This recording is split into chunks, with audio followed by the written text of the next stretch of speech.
All right. Hey everybody. I am so sorry. I'm having a hell of a night. I am in an Airbnb somewhere in Illinois. I am on the road, boots on the ground. We have the regular show going and you can't hear me. You can't hear me?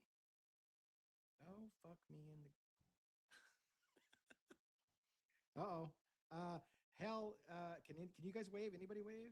No? Nobody hears me. Nobody hears me. All right. Well, that's Hi, everybody. So you still can't hear me? Nothing? Nothing? No, I hear you now. You sound good now. Oh my God. What the hell? Technical difficulties from hell. Hi, What the hell? everybody.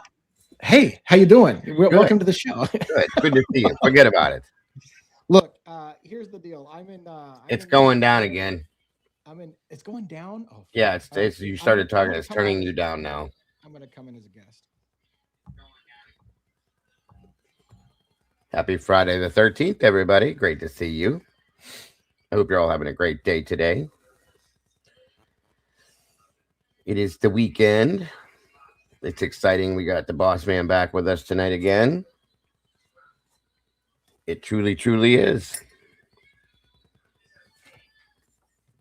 And don't worry. We will be joined by Logan, JJ, 11, and Miss Robin as well tonight, guys. Just so you know, he's just having some technical difficulties. The joys of traveling when you don't have all your equipment that you normally have in studio. It tends to cause problems. So he'll get it right.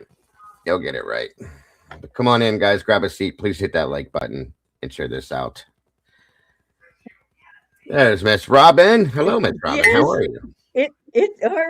All right. How are you? I am doing. It's always something. I'm doing awesome. Good. Yes. I am glad to hear it. Of course. Oh, well, he's backstage now. Hopefully.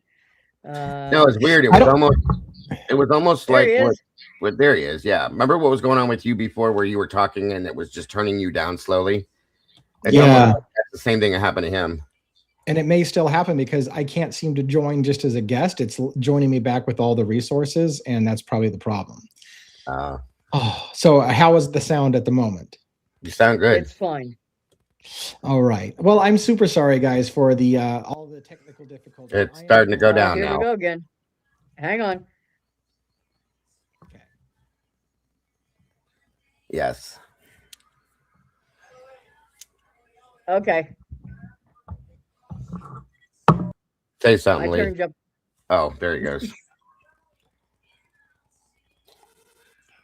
Well, anyhow, so we'll just keep on it going here. How was your day for being at Friday the 13th? It was good. Good. I had a headache all day, but besides that, it was good. It was good. No complaints here. Okay, good. Well, I'll How go about ahead yours? and bring up Ms. Logan to the stage here.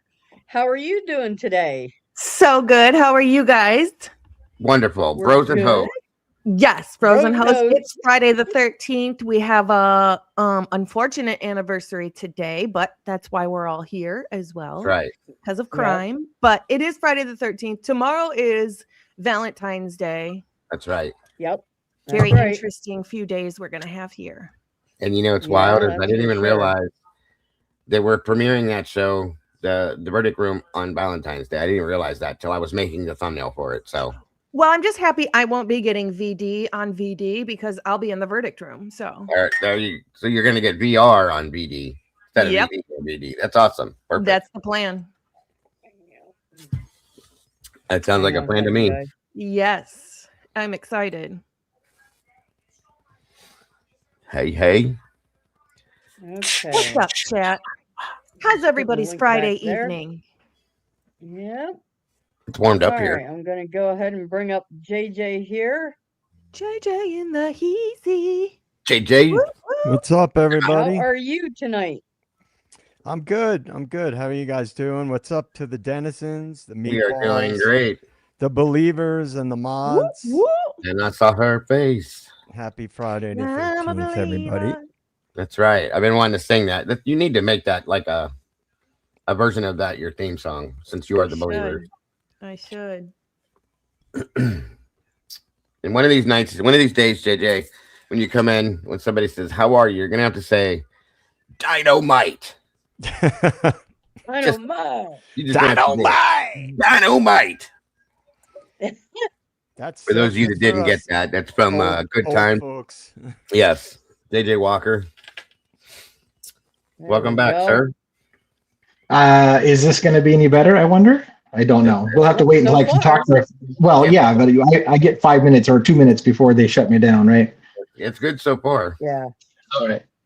So, what did you guys say without me? Since I didn't get to do any of my monologue or any of that stuff, how you guys doing?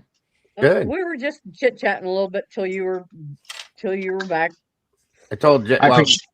Logan Yeah. told us that she doesn't want to get VD on BD, so she's going to get VR on BD. So we came to that conclusion.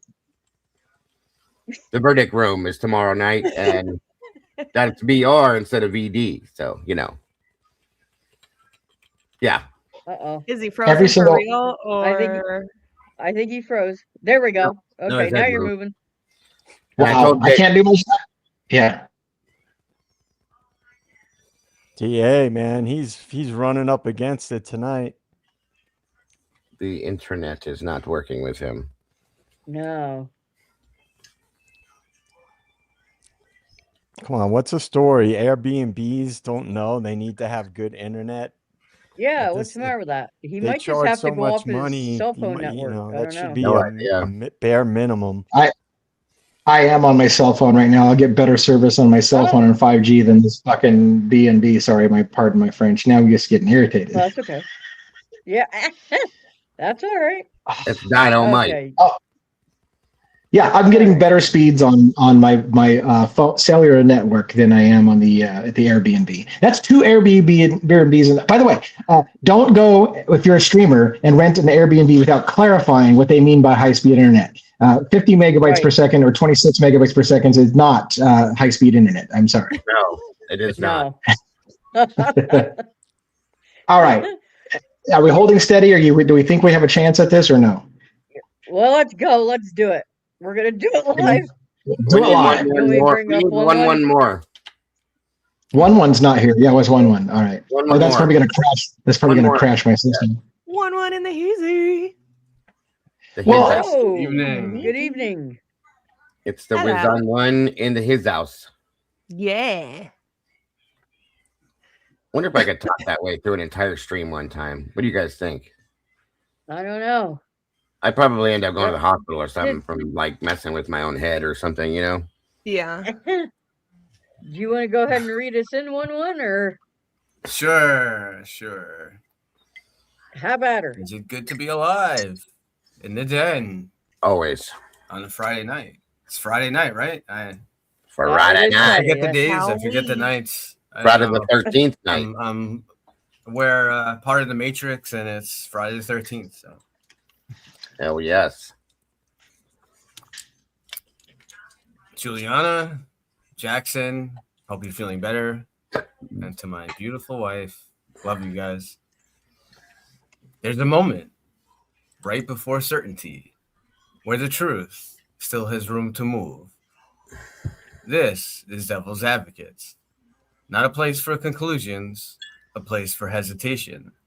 Tonight, we return to stories that refuse to stay buried beneath official language and confident explanations. In Idaho, 4 lives ended inside a house that should have been safe. The Idaho 4 didn't just become a case, they became a timeline the public was told to accept. But timelines don't breathe, people do. And when you slow this one down, when you stop rushing toward closure, you start to feel where the narrative tightens too quickly. Certain movements feel assumed, certain gaps feel intentional, and certain questions are treated like they've already been answered, even when they haven't. Then there's the other rupture, not hidden in a college town, but seated behind a bench. Judge Kevin Mullins, a man meant to represent order, a system meant to stand above chaos, until chaos reached up anyway. When a judge is killed, it changes the conversation. Not loudly, quietly. It reminds us that authority doesn't erase danger and justice doesn't come with immunity. Tonight isn't about outrage. It's about friction, the tension between what we're told and what doesn't quite sit right. Here, we don't argue innocence or guilt. We question confidence. Because the most dangerous thing in any investigation is the moment everyone decides the story is finished. So slow down, listen differently. Because some truths don't reveal themselves in answers, they reveal themselves in doubt. This is Devil's Advocates, where certainty is challenged and the uncomfortable questions are the ones worth asking. And with that, live from New York, it's Friday night. Woo woo. Woohoo! I hope I can talk. Forget about it. It's a full game. All right. So what do we do? Do we have sound, or am I muted, or whatever? What the hell have we got going on? You sound good Yeah, right Yeah, now. you're okay. You I sound sound good at the fine moment. now. All right. So I will try to share a few things. My quote unquote vacation, if you want to call it that, is almost over. I've been boots on the ground through Letcher County, Kentucky, all over Kentucky, actually. Also Indiana, Delphi, Indiana. Today I spent the day at the 9-year anniversary date of Abigail Williams and Liberty German's death in 2017. We went to the Monon High Bridge. There were some flowers put out there, memorial. People were coming out with balloons and letting balloons out a little bit. It was very, very muted. Not a lot of people there, but there was ribbons around town as well. We went to a park named after the girls. You know, what's the official name of it? Is it Liberty German? I can't remember the name of the park. The one that's dedicated to the girls. We went there, got a lot of footage. By the way, I got some great drone footage of the area. Went past Ron Logan's house where the girls' bodies were found on his property. I don't know who was standing outside, but somebody was standing in the yard watching us drive by a couple times on Ron Logan's property. So that was a little interesting. Of course, Ron Logan is no longer with us. He passed in prison, right, from COVID. But the bodies were found on his property, technically. So it's kind of a somber thing. It's Friday the 13th or whatever. But I just wanted to remind everybody that I wasn't just on vacation. I'm doing work. I've been talking to locals, especially in the Letcher County stuff. I will tell you this, the Mickey Steins Letcher County case, as I've said before, my 100% conviction is that county is a mess, and I would be terrified to live there, much less I'm terrified just to even visit.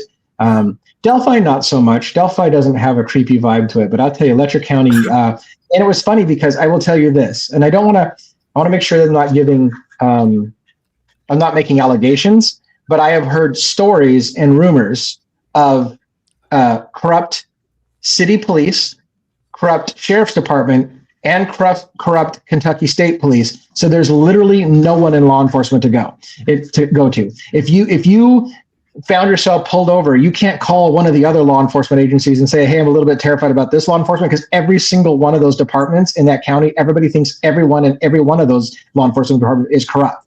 Maybe, of course, you get good cops in there, but there are apparently rumors about murders and cover-ups by every single police law enforcement agency there. City police, sheriff's department in the county, as well as the state police. And so if the rumors would be told, I would be terrified to call for help in that county. That's a sad thing. So anyways, I just wanted to kind of share that like I said, there's horrific stories that we'll tell as we vet them. Those of you who know me, I try to vet the stories before I tell you. So I'm doing some public records requests on a couple of suspicious murders. I worked up the nerve, by the way, and I worked up the nerve to walk into the sheriff's department right there. We actually went into the courthouse where Mickey Steins was shot and saw the office, I believe, where he was shot at. It looked very, very much like the same exact office. It's a tiny, tiny courthouse. Everything there is packed tight. And I eventually just kind of worked up the nerve to go into the sheriff's office and ask about 3 suspicious murders. And that didn't go so well. Bottom line is, one of the responses, and it's funny because I'm glad that I didn't take my wife, because if I took my wife, she would have probably said something nasty to the guy who might have been the actual sheriff. I didn't, like a dumbass, I didn't read his nameplate to see who the hell I was talking to, like some kind of dumbass. And by the way, on the website, not a single photo of any of the officers. Like, there's no names, there's no photos. You can't verify who the officers are by going to their website. Like, a lot of times you can go and, you know, here's Officer so-and-so, here's the sheriff. There's nothing. The website got nothing. Crazy. It's just like, it's absolutely nuts. But anyways, I asked him about 3 suspicious murders, or I didn't call them murders because the department has listed them all as non-murders. They're just shit happens. That's basically what it falls down to. Shit happens.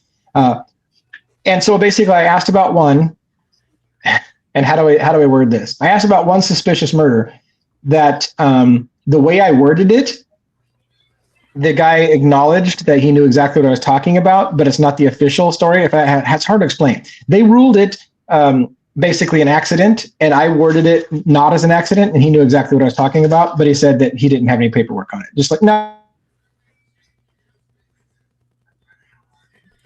Uh-oh, hang on.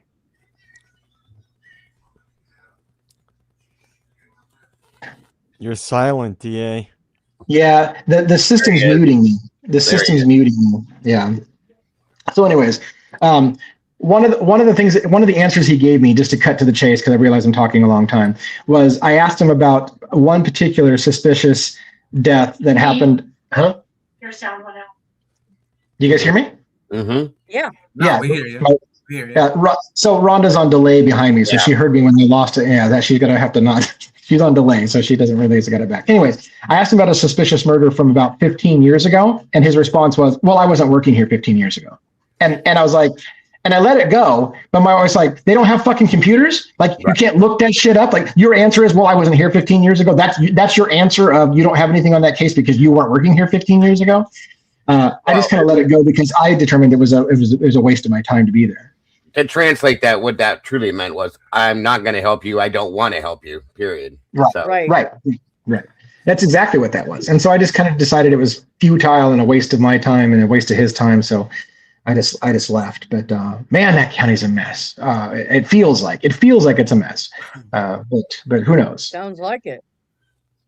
The locals are terrifying. I'll tell you, the locals are terrifying. Well, yeah. And for you to be there, you know, you're not anywhere near your home, or you know, if there'd have been any kind of trouble, that was nerve-wracking for sure, I'll bet. Yeah, because it was funny because for the first time, I think I got a little bit of an anxiety attack. And you know, have you ever let your mind run away with you about a scenario? Like, you're thinking, what if I got into this situation? What would I do? And I had a thing. I was like, what if I felt unsafe? And I felt like if I leave this area, I'm going to get tailed by a cop and I'm going to get pulled over on a dark road. So I could call the Kentucky State Police. Oh, no, I can't, because allegations are they're in on it. Oh, well, I can call the city. No, I can't call the city police because rumors they're in it. Like, I can't call the sheriff because rumors, like, I realized there's fucking no one you can call for help. Like, there's no one, because you can't trust any of those. And if you were to say, like, you know, I'm terrified for my life, like, it probably won't necessarily be, it might fall, it depends on who you got and whether it falls on deaf ears or not. At that point, I mean, out there, I mean, you don't have any, you might have to call JJ, get a hold of CIA. Jesus Christ. I mean, everybody else is already covered over. I think, dude, can you get your CIA buddies to come help me out of this mess? I think I'm in trouble. Right. Just tell them you're CIA. There you go. And if they say, well, do you have any identification? Say, I'm not that kind of a CIA employee. I don't need identification. We don't carry IDs. Right. Yeah, I might even be able to bullshit myself out of that a little bit, because I do have some knowledge about the security clearances. I might be able to bullshit myself out of some of that, but I don't know. It depends. There you go. So. There you go. See, what you tell them is you say, I am on an operation and you're on camera right now. You know, and they say, what do you mean? Where's your camera? No. You don't Wouldn't you like to understand. know? You're on camera right now. Thank Yeah. you, Jamie McCready, for the 1999. I appreciate you so much. She's really into the Kurt Cobain case, by the way. So that's Nice. yes. That's why Oh. people think you are CIA, JJ, because you can do that with an absolute straight face and don't even fucking blink, bro. That's why people think that. I'm telling you. Oh, I'm so proud to have that moniker. Yes. Yeah. Yes. I told a story today. I got a story to tell you, if you guys don't mind. It's a little bit. I'll try to be brief. I actually got someone inadvertently. Listen to this. I'm going to be careful because I'm going to say it a little bit shocking, but I'm going to tell you the story. I basically got somebody killed because they thought I was a Fed. And I'll tell you how it happened. What? I know. I shit you not. So I was doing the James Holmes investigation back in 2012, the shooting in Aurora, Colorado. And I had a security clearance at the time. And I decided that I wanted to create a 3D model of the shooting in the theater and lay out where the victims were shot, each person, and kind of like recreate the crime scene.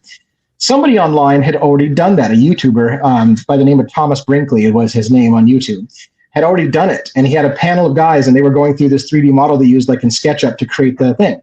So I reached out to them and said, dude, I've been wanting to do this. I've been spending all this time trying to build it. You've already built it. Let's do a collaboration together where I use your model and we can talk about the crime scene and I can share my theories and whatever, but we'll use your model. They said, this is a great idea.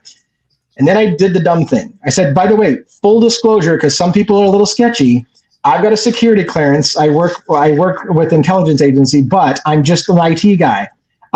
They then basically kicked me off and went and made videos. It's on the internet right now. Devil's Advocates is a Fed. Watch out for this guy. He's trying to compromise all of us, whatever. Then the guy got paranoid, that same guy, and he said, the Feds are after me. They're watching me. He freaked out. He went to a university, stabbed the professor, then got into a police chase and jumped out of the car at a Best Buy with a hatchet in his hand, and they gunned him down and killed him in the parking lot after basically saying, the Feds are after me because he thought I was a Fed going after him just because they told him I had a security clearance. You don't tell people that, DA. No, you probably shouldn't tell that story, bro. You guys have a great night. It's nice being here tonight. I'll see you guys later. Look, I just believe in transparency. I wanted the guy to know, like, look, the full disclosure. Like, I just don't want you to find out later and start going, oh, this guy's been hiding from the fact that, not full disclosure, dude. I'm just an IT guy. Oh, whatever. They're after me. And I'm like, that just happened. That just really happened. There's your problem, though. Like, some people are, like, you could tell people like us this story, and most of the people in here, there's some people out there you can't say things like that to because that kind of shit happens. Yeah. Good Lord, bro. That's crazy. It is crazy. Can I share a crazy, funny story with you guys? I would love it. That's Okay. what tonight we're doing. You guys tell me what you think about this. I'm not going to tell you what I think, but Bronx is telling a story too. About 12, 13 years ago, when I first moved back to Colorado, I was single. I had just gotten out of a 4-year relationship. I moved to Colorado. And, I was back in the area after being gone for a long time. So I was on dating sites, right? And so, I live more in the mountains and stuff. So there's not as many people. But so most of the people that you would see, that I would see on these dating sites, were women in Denver, in the Denver area, which is about, it's over 100 miles away from me. So this was, I wouldn't say it was really early in the dating site days, but it was much more primitive than it is now. And back then, there were rumors that people actually had, like, the dating sites had people from the dating sites posing as people on the site. Now that's not a big stretch. We know that kind of stuff happens.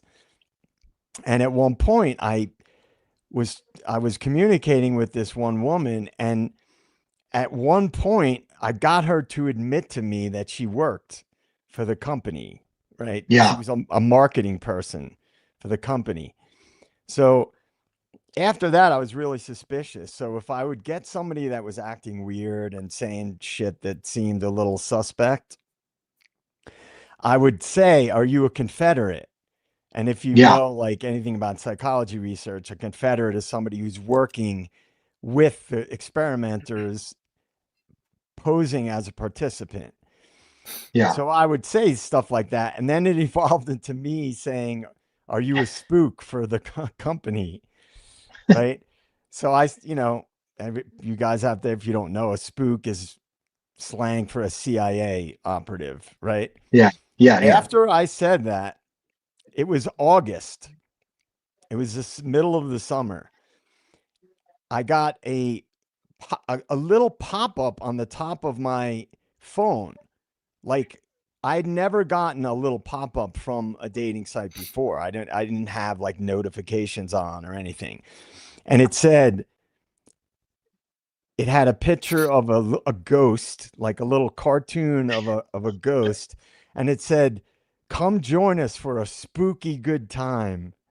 And this was like, you would think something like Halloween. You would see on maybe Halloween, they would do a promotion. This was the middle of the summer. Me being conspiratorial, I just thought I got a big kick out of that. Do you think they were playing me or what? Oh no. Look, if you live in this world, you start reinterpreting everything that people do, and you're like, "Is that motherfucker trying to send a message to me? Is that a subtle message?" And so I live in that world. I know what you're talking about. But I mean, what are the chances of that? I've never one time ever had gotten a little pop up on the top of my phone, like the app hijacked my phone, and come join us for a spooky good time in the middle of the summer. I just thought that was trippy. Anyway, I just had to put that out there. And your story, I mean, I don't want to digress, but I almost can't help it. But your story reminded me when you started out about women posing that are part of the company, posing to be clients, kind of thing. Did you see the Ashley Madison special that was on Netflix a while back? That was like 3-part episode about Ashley Madison and their crash, and they talked all about that whole. I saw that. Yeah, that was a really good special. Crazy stuff. Anyways, but I digress. Hey, does anybody else have any stories about almost being called out or getting somebody killed because they thought you were a fed or a spook or whatever? Nope. No, it's just me. It's just me. It's just me. Yeah, All right. Well, yeah. I'm pretty. yeah. We my wife and I lived for a period of time where we were a little terrified. By the way, as another aside about that same time, Jonathan Lee Riches, JLR. I ran into him for the first time back in those days with the James Holmes thing. He was much different back then than he is today, and so I'll leave it at this. He spooked the hell out of me when I first heard about who he was back when I was doing that thing. And then a decade goes by and I'm doing true crime again. And I go and I realize he's a big YouTuber and everybody knows who JLR is. I'm like, holy shit, that's the same guy? That's Jonathan Lee Riches that I fucking ran into 12 years ago. It was crazy stuff. But where did you run into him? Didn't I just say I wasn't going to cover that story? Did you know that Jonathan Lee Riches is actually in the record book as the most litigious man in America? Did you know that? Yeah, I've heard that. Yeah, most litigious. He's filed more lawsuits against people than anybody. He's literally got the record for most litigious man in America. So, including himself, he sued himself one time. That's amazing. You sued yourself. The dude's a mess.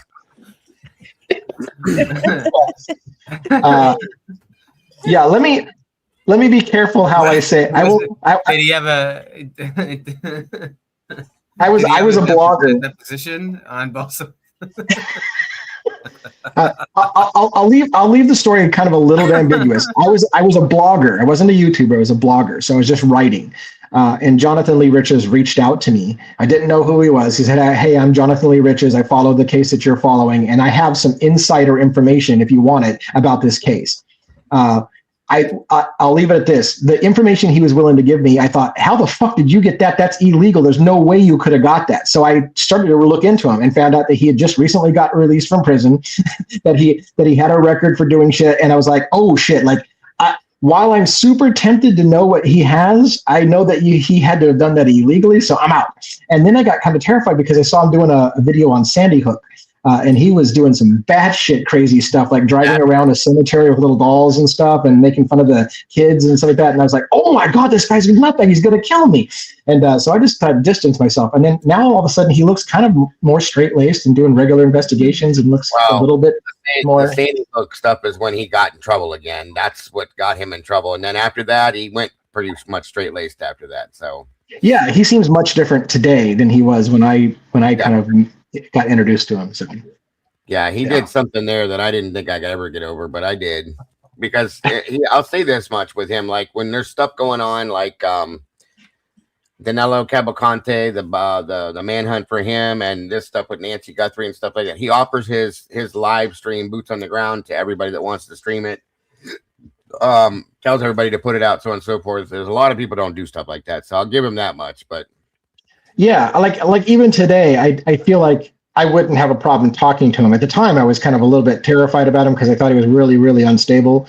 But now I'm kind of like, it's JLR. It's what he does.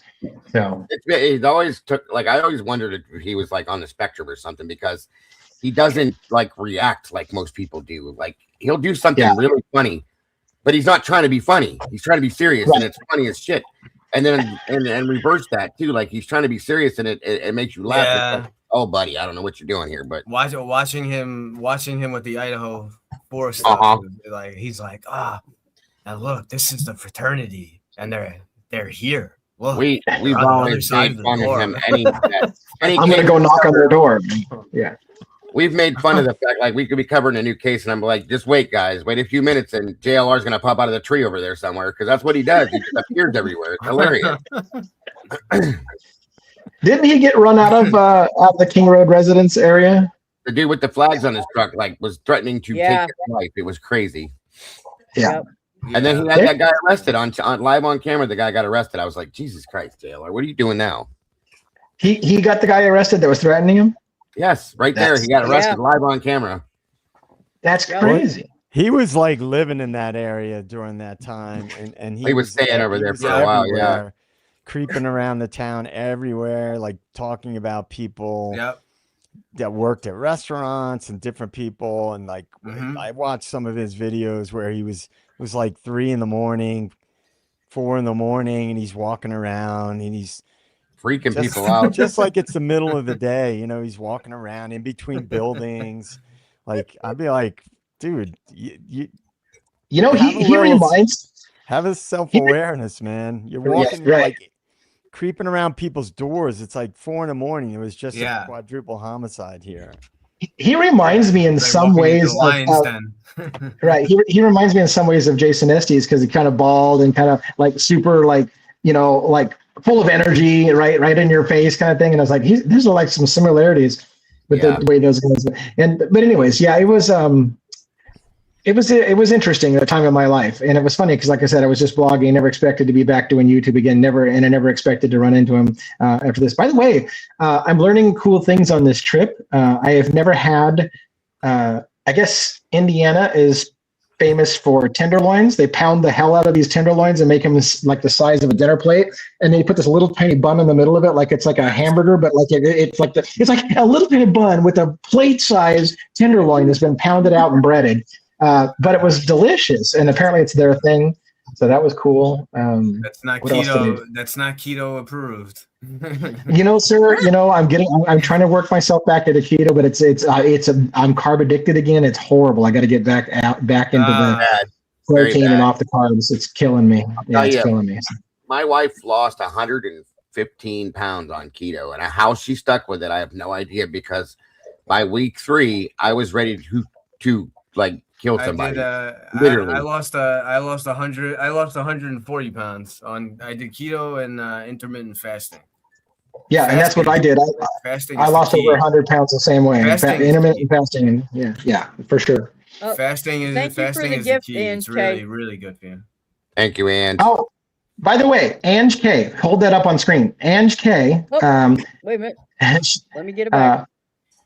just to let you know, because now that you've mentioned it, Ange K actually met us in Delphi and went around with us and treated my wife and I to lunch. So thank you, Ange K, for the support. It was a fantastic meeting you. I asked her if it was okay to mention her and our visit, but it was so cool to go out, across the country and have somebody that randomly, watches your show and stuff like that. And so we hung out with her for the day, and she treated us to lunch. So thank you, Ange, for everything you do and the support that you've been and all the words of advice you gave for us and stuff like that. And it was really fun hanging out with you today. And like I said, I believe you told me it was okay to mention that. So thank you so much. Appreciate it. That's really cool.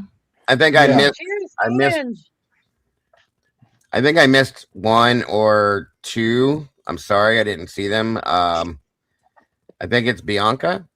Bianca dropped a super chat over here. Thank you very much, Bianca. I think it's on my side. It looks like it is. Yeah. Yes, thank you so much, Bianca. Miss Bianca's so awesome. I love her to death. Cheers. Thank you. Cheers. Yeah, cheers to Bianca. Thank you so much. Excellent. Thank you. So anyways, I guess I'm done with my rant because here's the thing. It's kind of funny because some people, as you know, and I'm certain now that the guy was mostly joking. It was sarcasm with the whole, like, I can't believe I'm so disappointed in you that you don't even want to come to your own show, and I'm like, dude, I'm literally out boots on the ground in multiple cases. But I will say this, that because I'm out here on the cases, doing some footage and kind of talking to some locals and getting the stories, I'm falling behind on things a little bit. I'm actually looking forward to getting home and going to work. So anyway, so you guys need to fill me in. I know that there's some newish stuff on the Guthrie thing, and while it's not a case that I technically follow, as I've been told, I cannot not talk about it. It's like the thing everybody wants to talk about right now. So why don't you guys, fill me in a little bit on what's new in the Guthrie thing? I know you talked a little bit backstage, but fill me in and tell me what's going on there. It looks like they have some DNA, probably from the glove they found in the house that the sheriff held close to his vest and didn't even tell the FBI was there that they found. So very interesting. I also heard that there was maybe like a SWAT raid today of some sort, but I've been live since I got off work, so I haven't seen it. That was the title of JLR's last live, so I don't know.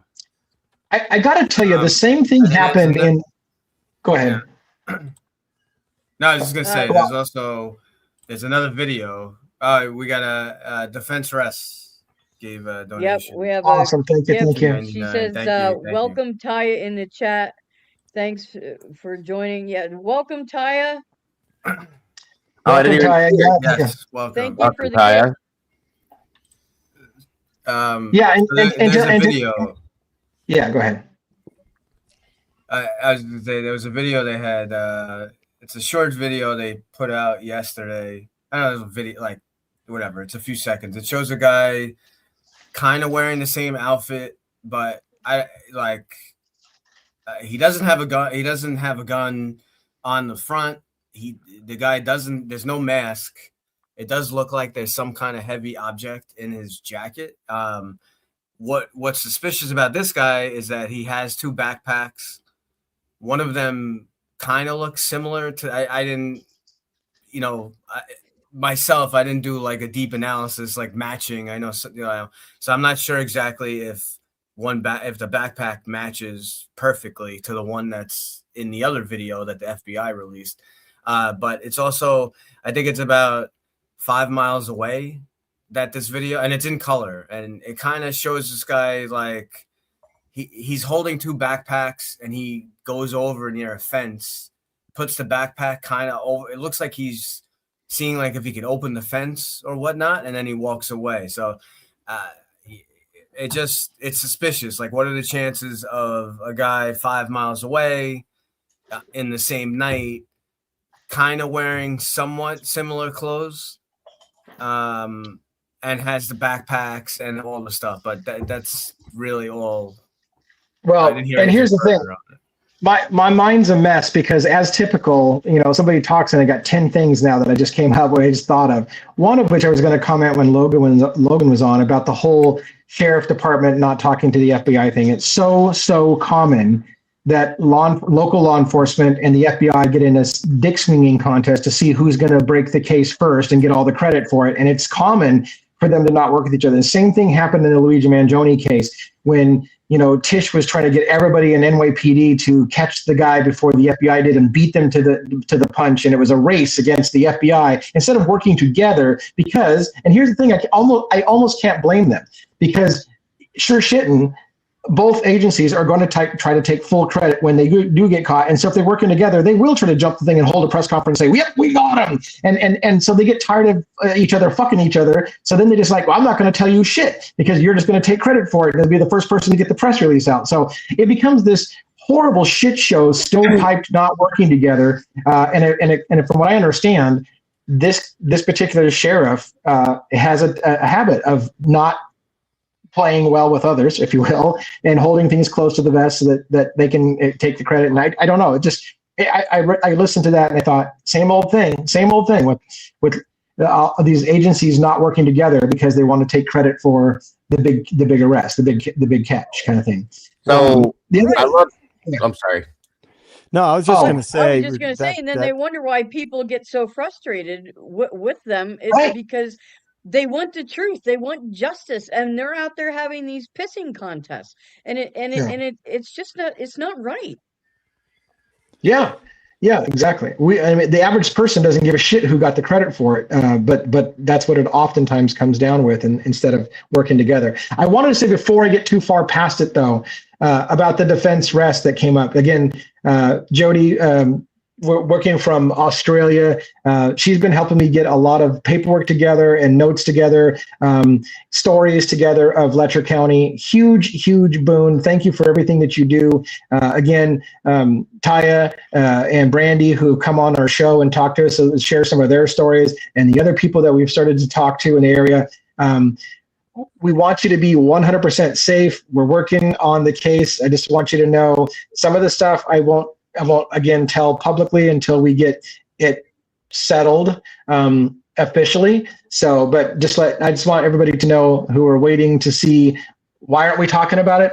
We are in the works. We're in the works on things right now. So just want to let you know, for anybody who's reached out to us with stories and names, we've got the names down. We're doing the research. My wife and I have been doing research. We've got letters in the works for public records requests. Everything's moving forward, and I will update you when we get official responses. But they're gonna deny us for a while. I can tell you that. They're gonna give us some rejections, and then we have to fight back, and it's a process. But we're working on it. So thank you so much for everybody who's come forward in Letcher County to tell their stories, and even if it's rumors, we're listening to everything in that county to try to get the pieces together on that. So thank you for everything you guys do. All right, I'm done ranting. Just a heads up I checked 3 different channels. I guess there was a person of interest SWAT police raid. Oh God, here we go again. So yeah, there's 3 different channels that are rocking it right now. So if it comes out to be anything, who knows? Just so you guys know, that's what's going on there as far as it goes with Nancy. Yeah, and the other guy that they showed the video of, it was a different backpack, the bigger backpack. Yeah. I watched the video numerous times, and I guess it was kind of proven at this point. But I first thing I thought of is just a homeless dude looking for a place to lay down. Right. Out of That's what view. they were saying. Right. Yeah, he was totally skinny. He didn't look his stature, like the build of the other person, and the backpack, the bigger backpack they had, was definitely not the same one. But is that the same person that they're not? It's not the same person that they've made an arrest on now, right? No. That's Carlos Valenzuela. That was in Rio Ricos. It's like an hour away from this area. That's another guy. The one Joe's talking about was a guy that was, I think it was like 5 miles or something, 6.5 miles up the road. So yeah. I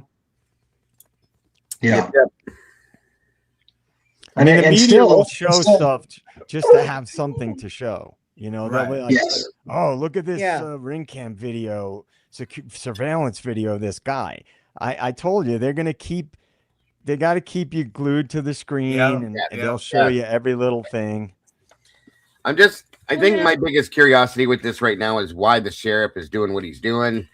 I've had questions about that from the beginning. You know, what he did with the crime scene, how he reacted to that stuff, everything that he's done. The guy has made some bad decisions.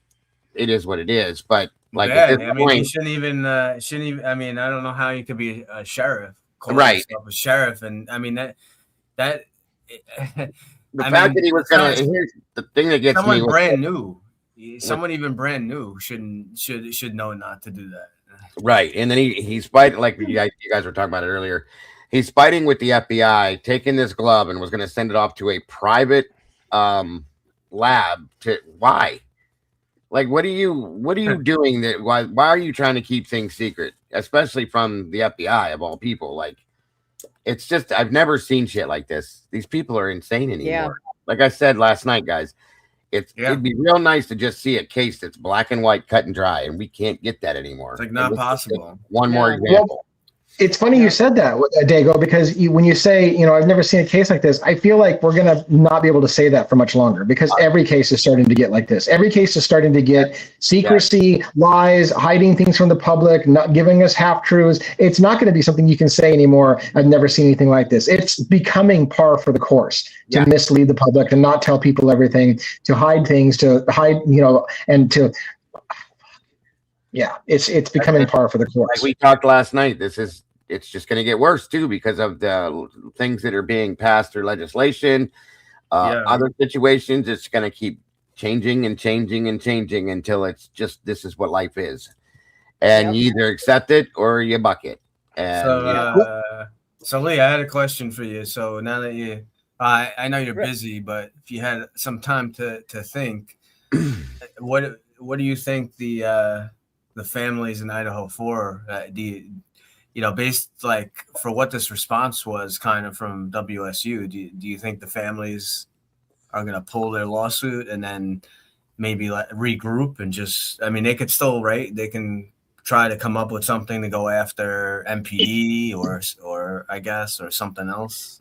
What do you think? I think I'm trying to think of who said it. Was it Dago or JJ? I think it was one of those guys on our panel that said it. And here's what I think. As soon as they said it, I was like, that's exactly how it's going to happen. And my prediction is this. They're going to go through with the lawsuit. If WSU is successful in countersuing the families for defending something that wasn't their fault and maybe there was more discovery that comes out that says it was more than one person, and they countersue the families, then the families are going to have to go after MPD and the state of Idaho for lying to them about what happened, because they're going to have to get compensated for the fact that they've lost their ass. So I almost feel like this is a domino effect. The family will go through. They may potentially lose. They may get countersued for big money, and that's going to force the families to sue MPD themselves and the prosecutor's office, like Utah County Prosecutor Bill Thompson's office, and the state of Idaho for lying to the families about what happened, so that they stuck themselves out in a financial risk, and now they have to eat shit. So it may be a domino effect that's going to take years to play out. Is what I'm thinking. That could be. Good point. Yep.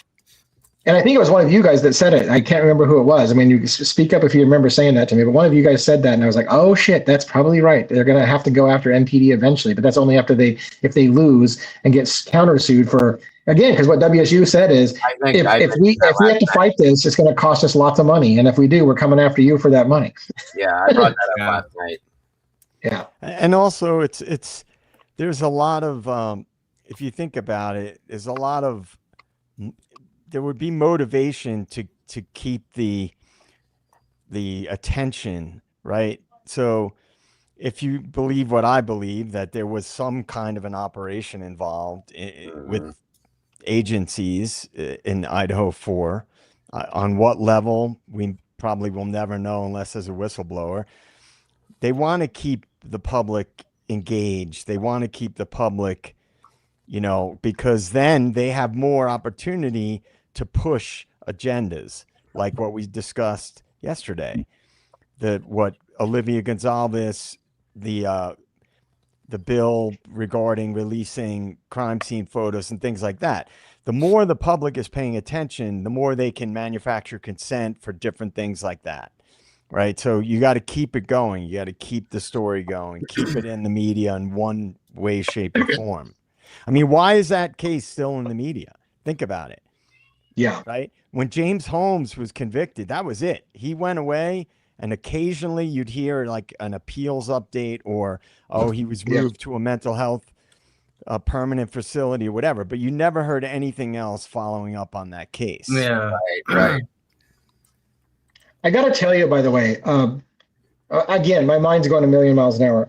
In the car when we were driving around, we listened to another audio chapter or two of the book Framed by John Grisham. And again, it sickens me to listen to them say the prosecution knew they were prosecuting the wrong person, but to cover up their incompetency in the investigation, they went full in to purposely railroad people that didn't do it. And some of those people are still in prison to this day for murders that they know they didn't commit. And they proved the prosecutors know the people they put away didn't do it, and they don't give a fuck. They just literally want to protect their arrest, and so they know that the people didn't do it. 3 people are sitting in jail for something they know damn well they didn't do, but they went balls in on, well, we're gonna fucking, and it was the most ridiculous thing they sold to the jury.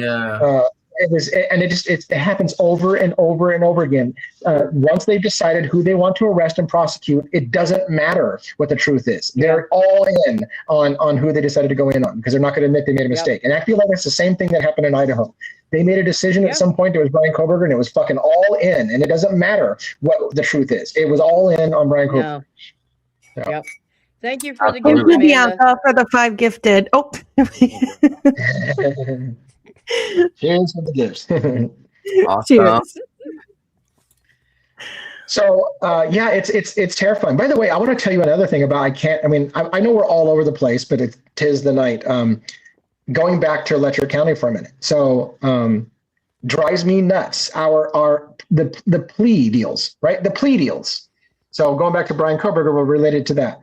So I get some information about a person and how I was told about it. This is why it didn't smell right. So I had to do some research. I was told a person was convicted for murder and is back out. And as soon as they got out of prison, they fled the state and won't come back. And I thought, well, how do you get convicted for murder and you're already out of the state and back out of prison kind of thing? Right. Well, here's the thing. The person actually was accepted a plea agreement, pleading guilty for participation in a murder that they claim that they didn't do, but they took the plea deal because it allowed them to only serve like 10 years and go free rather than spending the rest of their life in jail. So, and here's the thing about that, because it was a plea deal, all details about what happened are completely out of the public eye. Sorry, no trial. You don't get to, all you get to know is somebody pled guilty to it, and that means they did it. Hey, look, she fucking pled guilty to it. And she maintains, I didn't do that fucking thing, but I had no choice. They were going to put me away for the rest of my life. So I pled guilty. I served my 10 years, and I'll never fucking go back to that state, because if they get a hold of me, they're going to put me right back in jail for something else and keep me there for the rest of my life. And those people out there who are still like, people don't plead guilty to things they didn't do, apparently fucking just do not understand how our system is rigged. It's rigged to not go to trial. And then again, I'm now having to fight to try to get records of what the initial probable cause was to arrest her in the first place, and what the conditions of the plea were, to get any idea what actually happened. I know only some basics about who was murdered and when they were murdered, but I don't know the details because there was no trial. So you don't get to know the details. Very good point, sir. Very good point. We got a mess. I mean, I feel like one of the missions that we should have is try to figure out how we can fight for some judicial reform. We need some reform in this country. Our system is broken. I agree. Our entire system is broken. Well, the problem. Yeah. Oh, go ahead, Robert. Go ahead. Oh no, only other thing I was gonna say was, and you know, to the whole intelligence issue, you know, I guess, no, I didn't watch the Super Bowl. I'm sorry for those who did, but I guess there was a commercial in there from Ring Doorbell, something about, and you guys might have to help fill me in, something about your Ring doorbell camera, I mean, could potentially connect with your neighbors and stuff to help combat crime. Yeah, it's Amazon. Amazon. Right. Yeah. Okay, I knew it was one of them. Okay. I talked about it last night, but I forgot what the thing was that Amazon was pushing. I thought it was Ring. I thought it was a Ring camera. Because Amazon, I thought now was launching camera. Well, they already own Amazon. Already is like they already own Ring. Yeah, so okay. So Amazon owns Ring. Oh. But they're they're pushing now to have this new type of network Like it's essentially a surveillance network. Mhm. And DA, to your point, you can't have judicial reform when the government is totally corrupt. Right. Like Right. it's never going to happen. Yeah. Like that's small potatoes compared to the corruption at the highest levels. And so it's just, I mean, I feel, and I've said it a million times, and every chance I will continue to say, we're never going to fix any of these problems as long as the country is divided. It's not, because they use that division to have one side or another oppose whatever the reform might be. So they use the manipulation to keep, because you only need a critical mass, right, to support a particular agenda, right? You can't Yeah. combat corruption if you can convince a large chunk of the population that this is good and this is the way things should be. Mhm. So I feel you on that, dude. Reading books like Framed and many various true crime books. Yeah, and if the people who hold the power have involvement, you Yeah. know, they're Well, able to dissipate. Yeah. I will say though, this comment here, that was the other reason I mentioned it, was because Okay, there has been a lot of pushback about it, apparently. right. So Amanda is saying now that they actually scrapped the partnership. Oh wow. Hmm. They Yeah, got some Maybe more like blowback people are from the waking media. up. Really? yeah. That's wild. I mean, Wow. I mean, if you saw, if you guys knew the level of corruption that we have going on in NYPD, you would like fall off your chair. Well, I'm not It- surprised. Not with it's NYPD. it's Yeah. insane. It's Yeah. It's too big of a department with too it's many different. ridiculous. Yeah, too many It's different units. ridiculous. There's got to be a But it's lot. only like it's almost like a microcosm of like the bigger of what goes on. So there's a whole big thing going on now that apparently so he's not mayor anymore, Mayor Adams, and some of the higher echelon of the department, some who are not there anymore, retired or left or whatnot, were working on some kind of video surveillance contract with the bodegas Mm-hmm. that it was a voluntary program, and what would happen would be that the NYPD would have direct access to these cameras, and the whole point would be so that they could get, if there's a problem, they would be able to get access to video faster and quicker and bring up charges and make arrests quicker. But if you think about it, like, what possibly, but why? Like, most of these stores and bodegas, they already have cameras. Like, Well, you they're can get the building video a so control. quick already. The reason they're doing it, it's Whitney Webb talks about it a lot. Other people do as well. They're building, and they have been building, a control grid. Like you've all heard of the smart cities. Right? Sure. Yeah. Yeah. Absolutely. Right. So if you have a control grid, if they're going to push certain agendas that align with this smart city, which you can be sure New York will be right up at the top of places they want to make a smart city. Yeah. If you can build a control grid, then anybody that violates these regulations that will undoubtedly be implemented in these quote unquote smart cities, you can build more capability to control what people do, for fear. People don't want to get in trouble for doing this, that, and the other. And if you don't think it aligns with true crime, you're not thinking the big picture, right? Why does Othram Labs want to be in every police force around the country?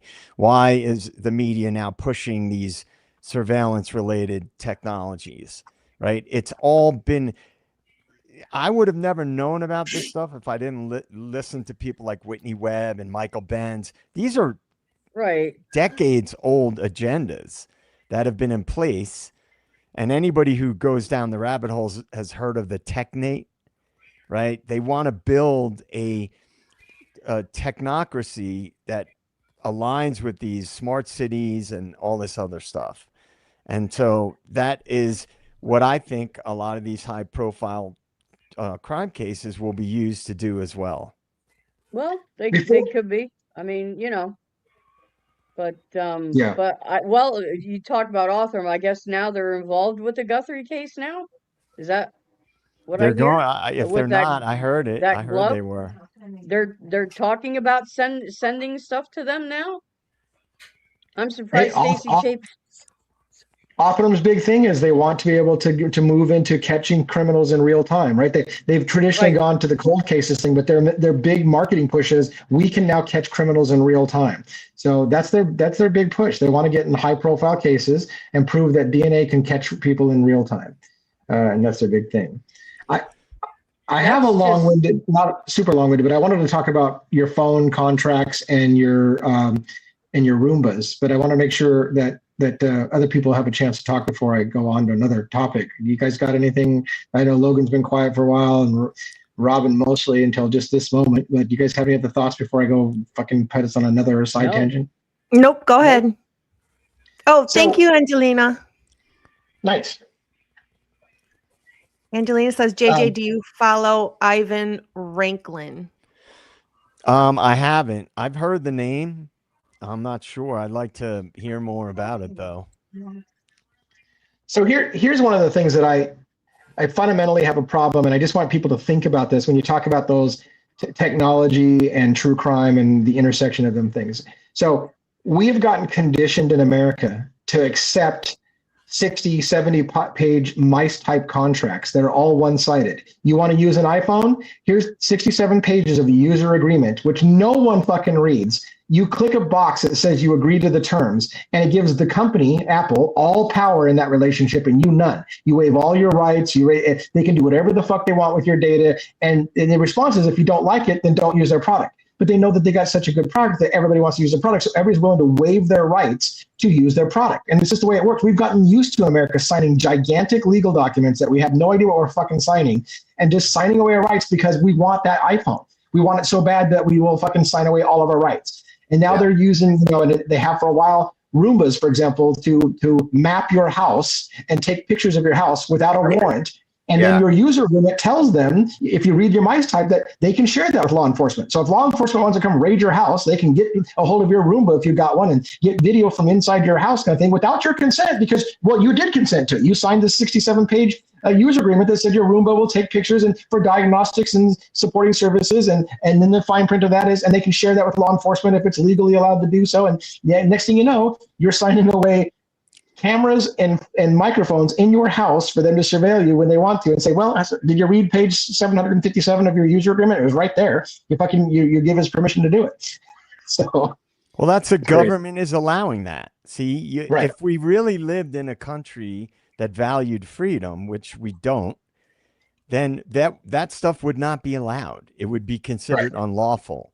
And people are, Amanda posted some stuff about smart cities. Everybody's heard of the World Economic Forum. You'll own nothing and be happy, right? Well, one of the agendas of the World Economic Forum is essentially a surveillance state, right? And here's the normie take on it. Well, if you're not doing anything wrong, you don't have to. What do I care? I'm not worried about that. But what they don't understand, and what's happening right now, is people are manufacturing consent for this technology by them just going, what do I care? I'm not doing anything wrong. And it's that slippery slope scenario, right? Mm-hmm. It's like, I don't care. No, they're not going to take advantage of this stuff. But most people don't look at history and why these things are dangerous.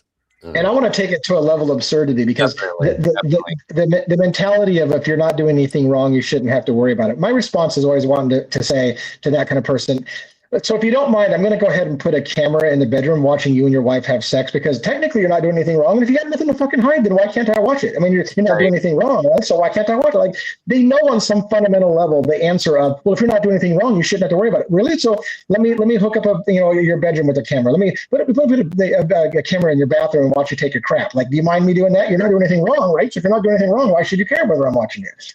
Like, Right. how about It's the an expectation principle of of living privacy? in your own home and having to feel like somebody's literally watching you inside your own home. That's the problem. Right.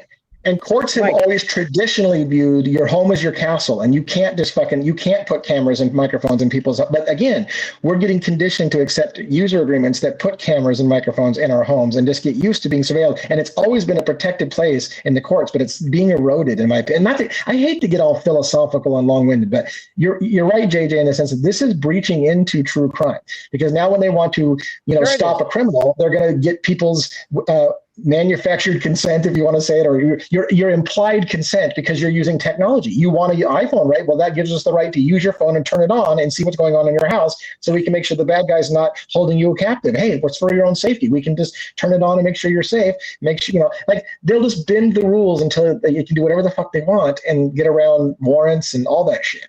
Well, Wi-Fi, apparently, Right. I've heard that the new Wi-Fi that they're developing scans your home. So it scans it get by using like almost like a sonar type of thing. It scans so they can get a complete breakdown of the layout of where you live, who's in it, where people are located, where your pets are, where your furniture is, and all that. I've heard that is, I'm sure it's already developed, but how long? I'm sure it's probably already in effect. But I'm sure, 100%, JJ. They're always like light years ahead of anything they release before they release it. You know that. And for anybody, I don't think we have too many what I would call normies in the den and with the meatballs and the believers. I think people are a little more, because of the way we all approach things. But Right. a lot of people don't really pay attention to the bigger picture of what's going on. They don't listen to Whitney Webb, and they don't read her books, and they don't listen to people like Michael Benz, and they don't know that the intelligence agencies do their business through front companies and NGOs, right? Because that way they have plausible deniability. And a lot of these organizations now, if you search AI and you say, is Othram Labs connected to U.S. intelligence, they'll tell you no, there are no direct connections to right. But if you understand the way things have always worked, then that to me would be something that I would immediately say Othram is probably connected to U.S. intelligence, right? Sure. Right. Yeah. And so a lot of the way that I approach things, including true crime cases, but generally the high profile ones, is that there's a reason why we're being fed certain information. And the biggest giveaway that any, attentive person can see is when the entire mainstream media is in lockstep about a narrative about a true crime case. If you're not asking, how is that possible? It's not even statistically possible that every organization is going to have the exact same spin on a particular event or case. It's not possible. And so that right there should be enough to tell people that there's a bigger picture. There's much more at play. Definitely.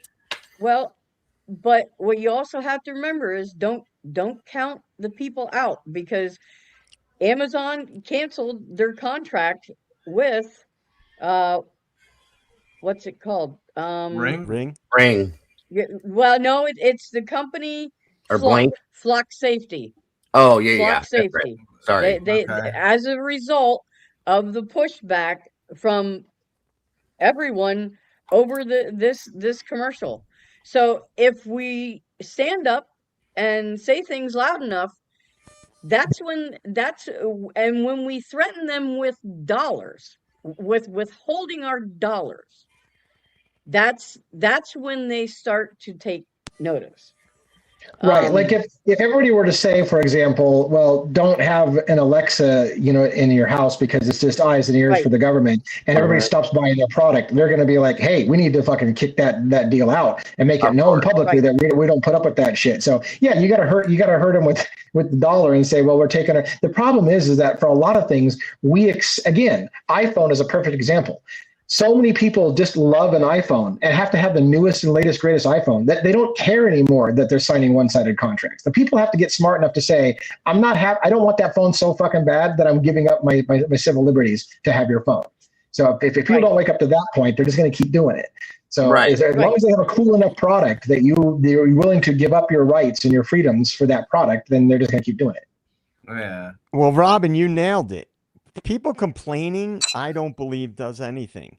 It's when their wallet gets impacted. When they're voting with the pocketbook, yeah. That's it. It's because I've been saying this for years online that sociopaths don't stop being sociopaths because people complain about it.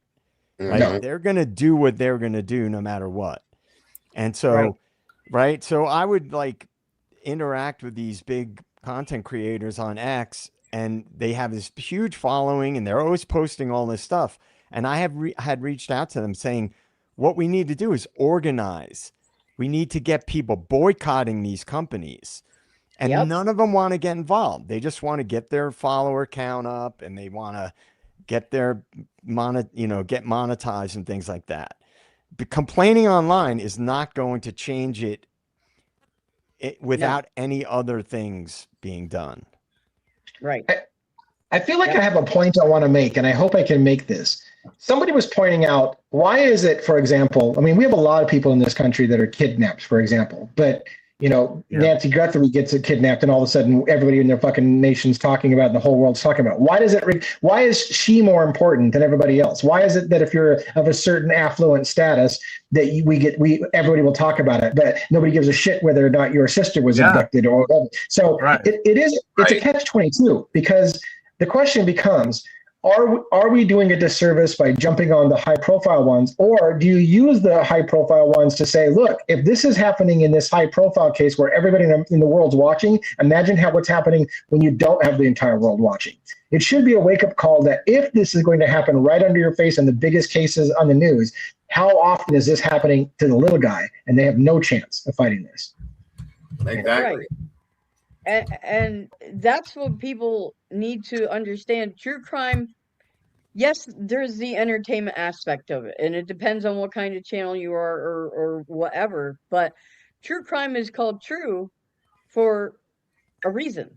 It's because it's something that's actually it's happening. And if we can just get people to pay more attention to not so much the sensationalism aspect of it, but the actual work that is out there to be done, and to reveal the truth. Right. And again, we don't know that this is going to go this way, but if it comes out later on, 10 years from now, 5 years from now, whenever, that Brian Koberger got railroaded into a plea deal, if it turns out that way, then we need to beat the drum to say, and that was with the entire fucking world watching. How many people you didn't see accepted a plea deal just like that when the entire world wasn't watching and they had no fucking chance? That's what people need to understand. When all eyes are on it and they still do that fuckery and they still lie and they still withhold information and they do Brady violations and they don't tell the defense the whole thing and the entire world's watching and that's what they do when everybody's watching, what are they doing to the poor schmuck who doesn't have a national case? Right. Exactly. And your point right there. Right. Look, Idaho 4. I mean, obviously it's worldwide. People still, even, all this stuff comes out. Everyone wants to hear what we think of these lawsuits and different things coming out and the crime scene photos. Is there going to be an appeal or not? Makes, how many, exactly to your point, how many cases, I mean, how long has Bill Thompson been in his spot? 20 years or something? 30 plus 30 years. Yeah. 30. I mean, Yep. he's got, he was going to have, I mean, we know Molly, right, was his star witness that was, you know, that was going to say, oh, she saw BK and all that. I mean, how many times has he been involved and done shady, you know, crazy stuff? I mean, I remember knowing that 30 plus years, he's only taken two cases to trial. Well, there's your problem right there. When you had the custody queens on, right? And I know they pretty much they do DV. Their specialty, right, is DV, domestic violence stuff. And what was it, Kristen? I think it was. I think it was. Family law. I think it was Kristen who said, like, you know, going to court and all that. It's really a game. It's who can play the better game. That's really what it is. It's winning. Who can win the game? Well, you guys, you're talking about, you know, Bill Thompson. You guys remember the movie A Few Good Men? Of course. Yeah. Right. They bring Tom Cruise in, and at one point in the movie, Tom Cruise says, "You can't handle the truth, guys." Tom Cruise says, "Why would you bring in an attorney with a track record of plea deals for this case?" Right. Right. So a lot of times, that's the game. That's the play. Yeah. The play is to get a plea deal because they don't want it to go to trial, because they don't want the information of what really happened to come out. Right. So they don't want to show that they broke the law to get the bad guy. So if you don't have a trial, you don't have to admit you broke the law to get the bad guy. Right. Right.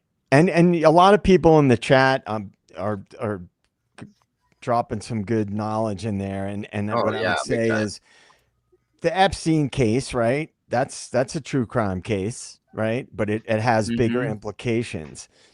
Ian Carroll developed a software so that people can research the Epstein files. He specifically developed this software program for that, so you could effectively search the Epstein files. And I signed up for a trial run. He's basically initially releasing like a trial version of it. It's very expensive because it uses like the best AI to do it, and at some point, like, they'll have to be like levels that you can pay for, which I'm okay with that, because this guy puts in insane amounts of time into his work.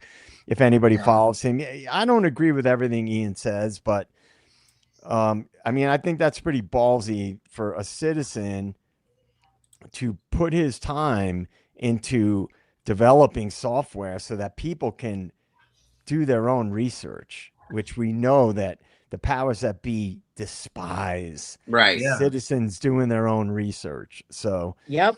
I think just for that alone, if you don't follow Ian Carroll, I think you should. And like I said, I don't agree with everything that anyone says. There's people that I like that I don't agree with everything they say. But I do support people that put their money where their mouth is and actually are doing big things to try to make a difference. Right. Bronx, Jesus. Logan, I put that link in chat for you. You said you were asking for. I think you're muted, by the way. Which one? Remember, I think it was Translucent had made that. Yeah. I just watched it too. That's crazy. Oh, okay. I didn't know if you had it. I'm sorry. Thank you. Yeah. Oh, no problem. So let's see what else. I was going to ask you guys just a couple of roundtable questions. You don't have to explain yourself. So if you don't know the case real well and you want to give a simple answer, do that. But I'm going to go around the horn and ask a couple of questions about predictions of outcomes in the cases we follow. I'm going to start with Luigi Mangione. So Luigi Mangione now has murder charges taken off the table, first-degree murder charges, and the biggest murder charges that carry the death penalty in the federal case. But it's a simple question, and you don't have to explain yourself if you don't want to, or you can if you do. Starting with Robin, do you believe Luigi Mangione will spend the rest of his life in prison without the possibility of parole? No. Okay, and if you don't want to explain anymore, that you don't have to, and if you do, chime in. One. Do you believe that he's going to spend the rest of his life in jail without the possibility of parole, or do you think it's going to be something else? Yeah, I think they're going to get him in the federal case. Yeah. I think the How about you, state. Dave? I think the state. I mean, I guess it's going to take place in New York. New York, he may. So I don't know. Somehow get by the New York case. The Pennsylvania case, if that ever comes up, I mean, he has some really good lawyers. I think the Pennsylvania thing may eventually get thrown out. It's tough. I think they're going to get him in the federal. Okay, Diego, do you think he's going to spend the rest of his life in prison? I don't. I think he may spend some time in prison, but I don't think it's going to be. I don't think it's going to be the rest of his life. Yeah. Okay. How about you, Logan? Do you have any opinions, or do you have some more follow on that, Diego? For you? I mean, not. I mean, I just, with the way things have unfolded with us so far, I think, like I said, I think he's going to do some time because I think he would have to no matter what. But I don't think it'll be the rest of his life. It's just, and I can't really get in depth into it. Sure. It's just basically about, we've seen the way things have unfolded at this point. Yeah. I'm just trying to get a temperature for some of the big questions. I want to see where you guys kind of think. We don't have to explain it if you want to, but I'm kind of just curious. Logan, do you have any feelings about whether Luigi is going to spend the rest of his life in prison or not? No, I don't think he will. Okay. How about JJ? CIA guys don't spend their life in prison. I knew that was coming. I knew that was coming. The CIA doesn't, you're a good soldier for the CIA. You don't spend your life in prison. Right. Well, it takes one to know one. Yeah. Right. Well, yeah. Exactly. Yeah. For the record, I don't think Luigi Mangione is going to spend the rest of his life in prison as well. For the record, for that. Let me ask you another question going around the horn. Will Richard Allen win the right to have a retrial on his appeal? Yes or no? Robin? Yes. Yes, I believe so. I believe people's eyes will be open to the outright atrocities that were committed against that man, and I believe that his team will be able to illustrate that, and I think he will get a new trial. That's what I think. How about you, 1-1? How are your feelings on I think Richard Allen winning the right to appeal? I think he'll get a new trial once it's the evidence is pushed there that shows how his confession was under duress and all that, which it obviously was. I definitely think he's going to get a new trial. Yeah. What about you, Dago? You think he's gonna win a right to a new retrial? Absolutely. Yeah. Go ahead. There's too much bullshit that's underlying with this, that at some point it's gonna come out. It's gonna all come out, in my opinion, and they're gonna definitely give him a new trial. And at that point, I believe he's gonna be. This is again my opinion, and I kind of think it's wishful thinking too, but I think he'll be completely cleared on this and be able to go on with his life. The problem is are we ever gonna see the true perpetrators? Right. That's the other part of the equation we were having answered. Right. What about you, Logan? Do you think Richard Allen will win a retrial or his appeal? I'm not sure. I'm torn on it because I want him to, but I'm not sure that in this case that they will let it come out the truth. I don't think they'll let the truth come out, and I think that he was too easy of a scapegoat to not let the real truth come out, and the powers that be don't want that truth to come out. So I want him to. I'm just not sure that this go around it'll happen. And it's funny because it's not. I'm not busting your proverbial nuts about this, but what you're being is you're taking a cynical approach, right? Which is to say he probably should win it, but I don't think they'll let him because this means too much for the state to admit and let him have a retrial. If I can, I thought that way too, but I feel like there's been so much noise made about it that I almost feel like that they may step back and say, you know what, we can't keep this going like this. Something bad's going to happen if we let it keep going that way. So in turn, they're going to allow for something in that point. That's my thought on it. That's why I think the way I do. Yeah. JJ, do you have any feelings about whether or not Richard Allen's going to win the right to have a retrial or win some form of post-conviction relief through that appeal? Yes, he will. Nice. All right. And I as well am believing that something will shake out for him, either a total retrial or a dismissal of something as well. That's my gut instinct. Let me ask you a few more cases real quick. Idaho 4, Robin, will it come out? Will it come out that Brian Koberger didn't act alone or didn't even do it and possibly have some kind of post-conviction relief where he won't spend the rest of his life in prison? I'm putting it out there in the universe. Universe, please hear me. Yes, it will come out, especially if WSU, and I hope they're listening to me, doesn't back down and sticks to their guns and this thing goes into court and they start hauling people's asses in there and they are forced to tell the truth. That's what it's going to take. And I hope that their insurance company, their tort comes to bear, Yeah. and their insurance company's like, you're going to court because we ain't paying this. So Right. Yeah. that's what I You were hope. calling it. Yeah. And it's funny because I probably worded it too ambiguous, but I'll try to clarify it. So one again, do you think that it's possible that it's going to come out that Brian Koberger didn't act alone or didn't even do it at all, and that's going to change something for Brian Koberger's situation? I guess that's the better way to word it. Yeah, I definitely think something big is coming out down the line. But as JJ always said, you know, there may be too much noise and pushback, but if you know, they have so much stuff hidden behind national security and whatnot, they may try to spin the narrative to something else.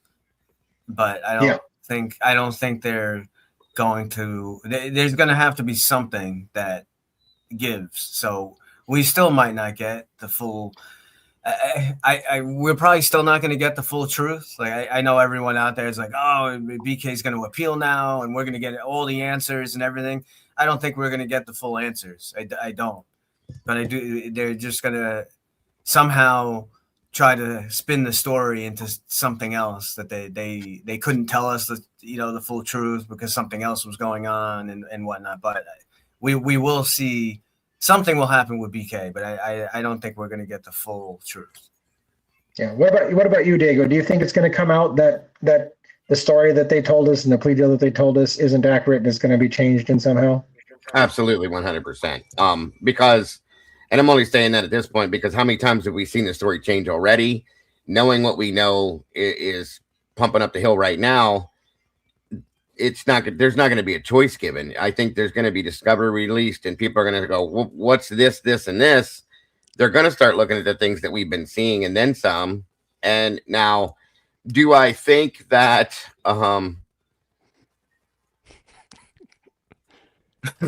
Do I think that Brian will be completely cleared, free and clear? Like, you know, I think that's going to be a job. That's going to be a fight. Okay. But I think the other stuff is going to come to the surface, which is what's going to kick that off. And then it's still going to be a bit of a fight. But like I said, at some point, I think it's very, very plausible that Brian Koberger's name can be completely cleared of all charges at some point, which I think is what the whole plan is at this point now that I'm seeing things the way I am. You know what I mean? Yeah. So that's kind of my thought.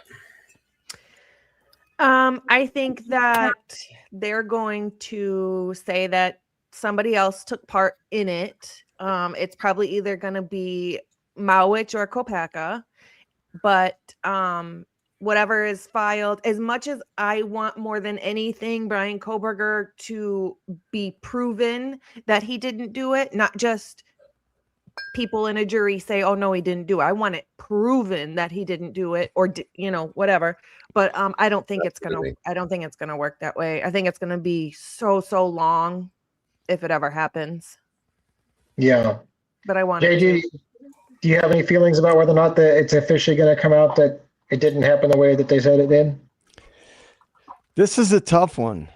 This case is a tough one because I think it's more convoluted than all the other cases So it's harder for me to have a really strong feeling if I think there's going to be like an exoneration or another person is going to be arrested or other people, because of the fact that there is national security implications attached to the case, which in my opinion precludes any possibility of transparency. So if, in my opinion, the only thing I can say confidently is anything that happens will happen behind the scenes, and the public may never hear about it. Yeah. Yeah, and for the record, I do feel like we're at a tipping point where I think that it's eventually going to come out that there was some people that they didn't do a proper investigation, or that they ruled people out that they shouldn't have ruled out, and that it's going to have to come out that it didn't happen the way they did. And what that means for Brian Koberger's post-conviction relief, I don't know. But again, fundamentally, I've said it before, I think it's a big thing to say that if you confess to something that you could not have done, that changes the plea deal entirely. So if it turns out that what he said he did, he couldn't have been done, it's going to vacate that, in my opinion. But I can't read what's on the screen. Because it's so small on my tiny phone. Juror 13 says 2 teens tried as adults and sentenced to life without parole 20 years ago. The Scream murders, if proven, rehab should they get out of Idaho State Prison. Thank you for the gift, by the way, Juror 13. Thank you. Yeah. There's a lot to unpack there in that question, but that is a lot. Yeah. That's an interesting question, though. It is. Well, wait a minute. Are you referring, because the Scream murders was the Gainesville Ripper? The two boys that snuck into their high school friend's house while she was babysitting and unalived her, and it was horrific and terrifying, and they bragged all about it before and after. Yeah. No, I don't think they should. That was a crazy story. It truly is. I mean, and how long has it been now? 20 years. 20 years. Yeah. Do you think, okay, that's a good question, because do you think, how old were they again, guys? Probably 16, 17, 16. 18, somewhere in there. Now, do you think after 20 years that teenagers, because we know teenagers' minds, we've all been teenager at one time in our life, do you think that something that, I remember that story now, could be rehabbed? No. Or do you think that as they get older, that adults become... They knew what they were doing. Yeah, they knew absolutely. Not to a crime, of that. And no. The reason why I'm asking that question is because at that age, 15, 16 years old, males are definitely more immature. We know that much. But your mind is pretty much formed to that point. Like you said, Logan, they knew right from wrong. They knew exactly what they were doing. Yeah, so, exactly. Yeah, your mind is still right. You're not, females mature way before males, but still, I mean, they knew what they were doing. So therefore, in turn, how do you rehab somebody at that point in life? You know what I'm saying? So yeah, they know right. You know right from wrong by 16. To do a crime like that. I mean, that's not like like a crime of passion or other stuff like that. This is that's like just a horrendous. Right. They videotaped it. As we all know, prison does not usually rehabilitate you. No. I'm sorry, Logan, go ahead. No, go ahead. No, I was just saying prison doesn't generally rehabilitate most offenders. It just doesn't. Makes them better criminals. Yeah, I understand that they were young, but they were old enough to know what the heck they were doing. They planned it, they videotaped it, and then afterwards they laughed at how terrified she was before they took her life in a horrific way. Absolutely. Right. Like you have to have a certain mindset to be able to. That's what I was be capable of that, no matter what participate. My age was. You gotta be mentally detached. You have to have a certain and to what Robin said, I don't think, if your mind, you could say, oh, well, they weren't fully mature and they're sorry and everything. Yeah. But I don't think they should be part of society. Well, and a lot of people brought that up with like the Menendez brothers when they were coming up for release and all that. Okay. A lot of people were saying, and we talked about it in my channel a couple of times, do you guys think that they should be released. Do you think they're rehabilitated, so on and so forth? I absolutely said no. They should stay there because they knew, like what Logan said with these other two, they knew what they were doing. They could have went and did something completely different. They went out on a shopping spree. They were blowing money. They were doing this. They were doing that. That to me tells me you did this maliciously, knowing that you had a choice. You could have made a choice to not do it or to do it. You made that choice to do it. I do not believe that, and again, those minds are completely well formed at that age. I don't think you can rehabilitate somebody that has that mindset at any given point. That's just my opinion. A couple more quick questions I want to ask. Before Idaho 4, I believe hardly anybody ever heard the name Othram Labs. And then Othram Labs came out of nowhere, and now they were center focal point at CrimeCon. How can we get Othram Labs into every police station in the country overnight, kind of thing? And there's already been talk about Othram Labs going to help out with the John Benet Ramsey case from the cold case. There's talk about Othram Labs getting involved in the Long Island serial killer case. There's talk about Othram Labs or something like that getting involved in the Nancy Guthrie case. Like, I guess this is my question. What is the likelihood Othram Labs is going to be again at center stage on a major case in 2026 and be center stage in the press as having broke a real either a cold case or a real-time case, and that Othram is going to be the center of the news again this year? Yeah, Robin, what do you think? 100%. That's what's going to happen. They're going to be like the go-to, and that is dangerous. Yeah, that is dangerous, because what does that say about all of the other labs and everything out there?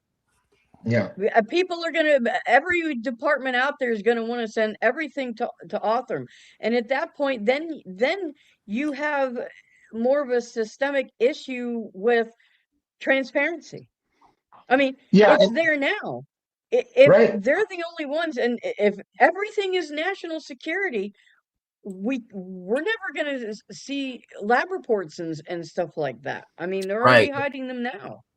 Right. Yeah, I agree. And if they get a reputation for, all law enforcement does is have to say, we want somebody for this, and they say, yep, we can get somebody for you, and then they give them the information they need. It baffles the average person because they can't follow the science, and they just get told, hey, science doesn't lie, we got the guy, and that'll become the new way of solving cases, is just do that. Anyways, what do you think? You know, it's kind of a funny question because I feel like nobody's going to say no. But do you think Othram Labs is going to be center stage again this year on some major case? 1-1. Yes. Oh, sorry. Definitely. Yeah. And Dago, yeah, this is probably just a quick around the horn. Like, you think? Oh, 100%. As well? Yeah, absolutely. They have to keep their they have to keep the momentum running. Yeah, 100%. Yeah. Logan, do you have any other opinion on that? You think that's true as well? They're going to be front and stage this year on something? Probably, as much as I dislike them. I mean, they don't even know where the swab came from in the Idaho 4 case. Like, right. Yeah. JJ, I know what you think. But go ahead. Of course. You know, and if you guys don't know, the #1 investor in Othram Labs is GigaFund, and that's who funds all of Tesla's projects. Right. So we don't know it now, but I predict with some digging, in the future, we'll learn that that's a CIA front investment or connected to it, right? It's not InQtel, but I think that they're going to be majorly on center stage in the next year. And I believe they will use that to try to encourage people everybody should just submit their DNA. That way we're helping society to be a safer place. And that's what they're trying to get a picture of it. Thank you, Bianca, for the $2. I couldn't read what her sticker, her super chat said though. Could you guys see it? I can't see it. No. Okay. But thank you for the $2 anyways, though. I appreciate you. Yes. Thank you. Appreciate that. Thank you. Very much appreciated. So, you know, again, as we're getting close to the wrapping up, because I tend to go about 2 hours, I want to give you guys an opportunity to talk about whatever you want to talk about for the last 15 minutes or so. But I do want to say this as well. Tomorrow is Valentine's Day, I think, right? In the United States, 14th. Yeah. I'm gonna take the day off with my wife and do something special for the day, and then Sunday I always take off anyway. So I'm not going to be around for the next couple of days on my show. So you guys got and whether you guys want to run the show or take a night off yourself, you guys can decide that. I'm going to be traveling. It's back to the homestead, and I'll be resuming my regular schedule with the show on Monday. But the next couple of days I'm going to be pretty much out of the loop. So any last minute questions you want to have now is the time to address those. What the hell are you doing, Rhonda? my wife's in the back room just losing her shit. I have no idea what just happened. She's completely losing her shit. She's like, I'm going out with a different guy tomorrow for Valentine's. What are you talking about? Anyway, so, hey, whatever floats your boat, I guess. Yeah, whatever. So yeah, what do you guys want to talk about? Anything of the last 10 minutes or so? I'm terrified with my wife laughing in the background. Who knows what the hell's going on back there? Anyways, there's quite a stir in the chat. I don't know if you guys have been About paying what? attention. Probably all that stuff we were I just don't talking know. about. I don't understand it. Maybe because it's Friday the 13th. I don't know. Oh, Yeah, that could be. Are you guys loopy because it's Friday the 13th? Is there a full moon? That must be what it is. Is there? It is. Is it a full moon? That would be amazing, and I would have missed it. It would be. It would be absolutely. Yeah. Hey, I'm probably not going to be here tomorrow because I'm right at the threshold of releasing my first YouTube video. Yay! I still, I still Wow. have some work to do. So Okay. if I can just take that time and just have a little breathing room to get everything done, that would be great. Well, You know, then and maybe it's not- we want to just take the night off tomorrow night. Yeah, 'Cause, maybe. I'm What sure do you some got? of us do have plans, you know. Oh, you? Hi, Yeah, there's the wife. Rhonda. The wife. Yeah. Hi, buddy. Hey, there's the Hello, big hello. boss. It's the big So, boss. yeah. I feel like I'm being plotted on right now. I don't know what the hell's going on back here. What was I going to say? Oh, I was going to say, JJ, don't take it personal, but I will hunt you down and murder you if you decide that you get so big with your new channel that you don't have time for us anymore. Because we want you to be here and hanging out with us. So just nothing personal, but I want to be here Exactly. too. Don't worry. I'm going to do my best to do as much as I can once I get everything up and running. sounds good. deal. All right. Well, do you want to do close? And by the way, Robin, if we do close, you may have to put me on screen last for the final thing since I don't have control really. I'm just here as a guest, but Yeah, I can do my that. wife's still losing her shit back there. I don't know what's going on. You've been here that with long her. already? Damn, that went by quick. Yeah. It did go Yeah. by fast, but I mean, we're a little early, but it's, we can take a little longer to say goodnight, I guess. I don't know. Unless you have something, here's the thing. Do you guys have any other topic that we didn't touch on that you were hoping we would talk on tonight? Because we do have like a few minutes we could talk about. I think we touched on a little bit of everything, actually. Yeah, I think we did. Yeah. We did. For the most part, yeah. All right, let's do Robin, how about you pick around the horn, just kind of give me the last say to say goodnight to everybody since I won't be around for a couple of days, but you can put everybody on stage for their final goodnight. Okay. Let's go JJ, Logan, Dago, 1-1, me, and then you. Okay. JJ. All right. Thank you to the advocates, as always. Thanks to the denizens, the meatballs, the believers, and all the mods. I always appreciate you guys very much. And you're very entertaining. You guys make me laugh a lot during the stream sometimes. And you drop some good bombs in the chat, so I appreciate it. Yeah, I just, as I always say, I'm thankful to be a part of this. And I appreciate the open-mindedness of people to think about things in a different way. I think that's, in my opinion, one of the most important things you can do is approach things with an open mind and free thinker's mentality. So I appreciate that. And like I said, I won't be here the next 2 days, but I'll be back on Monday, and I look forward to doing it again. Thank you Cheers. very much. And Logan. Thank you, everybody, for being here as always and supporting all of us. I appreciate all you guys so much. Again, it's not a show if you guys aren't here, so we appreciate you. Thanks for the supers and the gifted and the memberships, especially from Bianca. I appreciate you guys so much. Do something nice for yourself today. Be kind, but more importantly, be kind to your animals. Yes, I love it. Cheers. Thank you very much. Sir Diego? Yes. Great show as always. Great conversations as always. Thank you to all of these amazing moderators, all the amazing people in all three of these communities. These communities are all, well, it's all one community in my opinion now. But like I said, but thank you to all of you for being here, because without you guys, none of us would exist, and that's a fact. And I appreciate and love each and every one of you guys for supporting us the way you do. Again, if I can, real quick, just a real quick plug, guys. Tomorrow night, 6 p.m. Eastern Standard Time is going to be the premiere of the Verdict Room Unfiltered with me, typically unique, Miss Bronx or Miss Logan here with Bronx Tales, the last 24, and our special guest will be Booking with B. So I'm looking forward to that for tomorrow, and so I guess we'll have something to do. So either way. And for those of you that we don't see, I hope you have an amazing Valentine's Day. Thank you again to 11 Mr. Lee, JJ, Logan, and Robin for being here with us tonight. I truly enjoy doing this every single night and being able to talk to all you amazing people every single night. So thank you all and have a wonderful night. Thank you. And cheers, everybody. Cheers. Thanks to everyone. Great discussion. Logan, JJ, Robin, Lee. Safe travels back home. Thanks to the denizens, the believers, turtles, meatballs. Thank you to our wonderful mods and all the people that help our channels in the background. You do not go unnoticed. Thank you to everyone joining the chat, whether you're part of the community or not. Subscribe. We have great content. Sunday we have a great show planned for Kurt Cobain again. We're still covering it.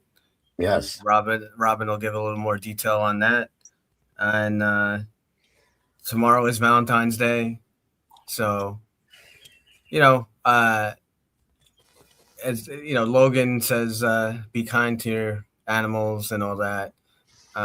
Make sure you are nice to your family and be grateful for those that you have still with you, because you don't know from day to day what's going to happen the next day. So while you're here, make sure you tell people that they're important and what they mean to you. And I will end with my daily movie quote. Oh, yeah. So Dago's been on fire. You got to ban him so he gives somebody else's shot. There you go. Every now and then, say, what the fuck? What the fuck gives you freedom?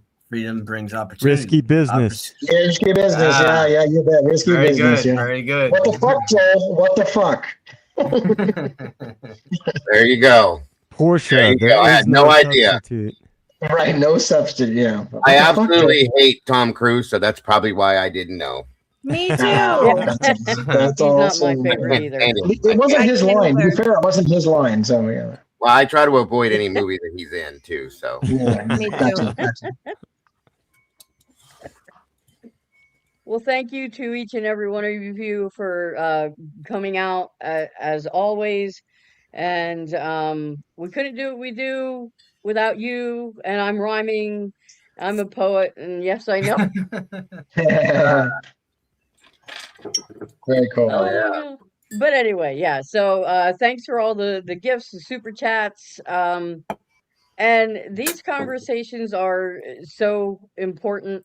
And it's really nice to have the space to be able to have these types of discussions, and that you all choose to come out each and every night and join us is it's really nothing short of amazing. So thank you, whether you're, you're coming out to the lives, whether you're on the replay crew, whatever it is. And yeah, Sunday we will definitely be doing Kurt Cobain. I am still a little up in the air as far as a potential special guest, but I'm gonna keep crossing my fingers there. So, Yeah. but thank you for everything you guys do, my panelists here, and of course Lee. You are the man out there, boots on the ground, and we're so glad that you were able to be here tonight. And you definitely deserve a couple nights off. You know, so I hope you guys have a wonderful time, whatever you're doing this weekend, and you stay safe out there. So Yeah, thank you very much. And yeah, so I mean, I'm hopeful. I've got some good footage. I did some body cam, if you will, footage, some chest cam, GoPro type stuff, walking around both Letcher County and Delphi, Indiana. I got some great drone footage. Flew all over that bridge. By the way, they've redone a major part of the Monon Bridge and made it safe to walk on a major part of the bridge. And then they've got it kind of blocked off, so it's very difficult to walk on the unsafe part of the old bridge. But you'll see that in the video footage that I'll show coming up pretty soon. Probably I'll have it available for Monday night show. To end with my thoughts, because I won't be here for a couple of days, I wanted to be a little philosophical and quote a philosopher, Eric Cartman, "Screw you guys, I'm going home." And have a great evening. Thank you so much. Have a great night, everybody. Good night, everybody. Good night, Bye-bye everyone. now. night night. Bye-bye.